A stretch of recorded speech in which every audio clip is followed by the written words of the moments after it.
Good afternoon, everyone. This is Isabel Parady talking to you from Chicago in a really exciting day and sunny day today, just before the start of the ITW week.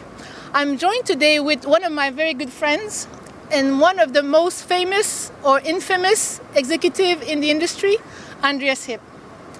Andreas is CEO of Cataleya, is a board member of Cirrus Core Network, and is the founder of Incipio.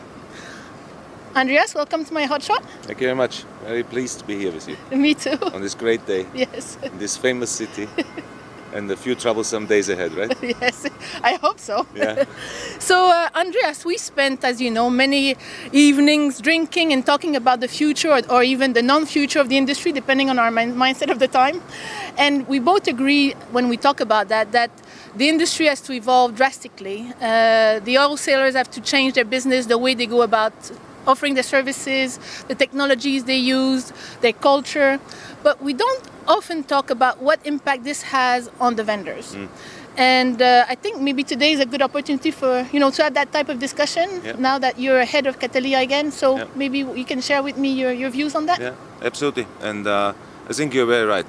And only since I left Epsilon 1.5 years ago and got involved in technology on the mobile side with Cirrus Core Networks, who have a very different approach to mobile core as a managed service, fully virtualized, which I think offers great opportunities for operators to actually launch services quicker and faster, more cost effective. And in the traditional telco, when I was in Epsilon, we were always a customer. And it was a very much CapEx intensive proposition, and every project you did was like, okay, can we afford the next 2 million, 3 million on hardware, and how long will it take to get the payback? But in the meantime, also the commercial model around the retail and the enterprise customer side has changed, right? They want everything as a service, pay as you go, only what you consume. Nobody gives you a budget and a forecast or a guarantee that they're going to consume all that. And the industry is so used to commitments and everything else. And the vendors are so used to, okay, I sell you that box or that equipment and you pay me the money and then I walk away. But that doesn't work anymore. I think there's too much fragmentation in the market. There's a lot of service opportunities, but you can't bet on everything, right? And then it gets very, very expensive. So the vendors really have to change the model and really work with the customer to enable services they can deliver and take part of that commercial risk. Rather than I sell it to you, you give me the money, I'm fine. If your business plan doesn't work, your problem, right? I agree. That is over. And I think the vendors really have to take a step forward and say, okay, we're going to enable all these services. We build features and software to do that, but we also have to take part of that risk. And I think that's where we in Cataleya will clearly see an opportunity. And it's not just to have the most refined technology and the greatest fantastic stuff.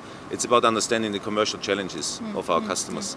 And I think that's where we can have a play beyond having a great product and great features and services. I agree, because we often say the wholesalers need to start tailoring their services to the end user and to their customers. Well, I guess the vendors behind them have to do the same to enable them to do that. Absolutely, because otherwise it would be so costly for them. And if it doesn't work out, because the people are unpredictable, right? Business models have actually matured, which we never thought they're going to work, right? We always had a laugh 10 years ago when Skype came about. Said, it's never going to take off. Come on, right? Or WhatsApp, whatever it is. So, and they've taken a big chunk of the business. But I think there are areas for carriers also to move into. But the investment hurdle has to be limited.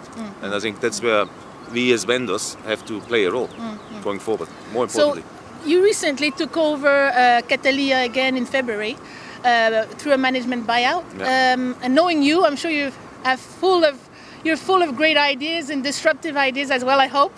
So maybe you can share one of these disruptive ideas that you have for the next year and beyond? Absolutely. So, I mean, as I mentioned already before, I think a great opportunity for us is to really help our customers on the commercial side. The way we're going to offer the deployment of the technology, and it will be largely based on right of use or a lease model and pay per consumption. I think that's something which I saw in Cirrus as well. This is a very, very appreciated proposition, and it takes the risk out of our customers' business to some degree, because you're not putting all your money in one basket and hopefully it goes well, right? You can actually play around a little bit and kind of move along the way. If you think, oh, it's actually not working that well that way, maybe we have to adjust. And I think that's one way where we gonna modify our proposition.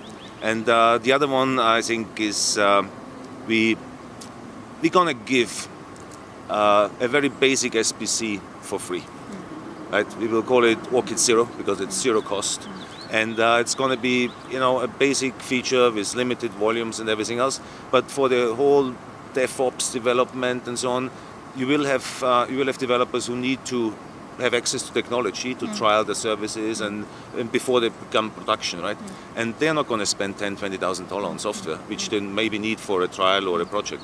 So we want to actually give access to something we have built over the years for actually zero cost. And then when it becomes production development, of course, they can upgrade like you do on many platform as a service or software as a service propositions. So I think these are the key highlights around the switching platform. And the most important thing we're going to address this year is, and where most of our investment goes in, is we're looking into fraud, big data and analytics. I think the industry suffering as it does already by changing business paradigms and models. The last thing we actually need is being defrauded as well. And because of the technology and the deep packet inspection stuff we have, there's a lot of things we see. And we want to work with the operators to identify what are the real core problems. And not just to identify them, we want to identify them real time and actually be able to prevent them and stop them when they happen. Not a month later or 2 months later. It's too late, right? There's already a big bill they're going to receive. So I think these are the highlights for us for this year, and that's already quite a lot. I think if that's not disruptive, I don't know what is. Well. Anyway, Andreas, as always, a great pleasure to have time to chat with you about the industry and where it's going. And I'll be watching you closely with Cataleya. Okay. And I hope we can talk again soon. So everyone, thank you for watching. And until my next hot shot. Thank you.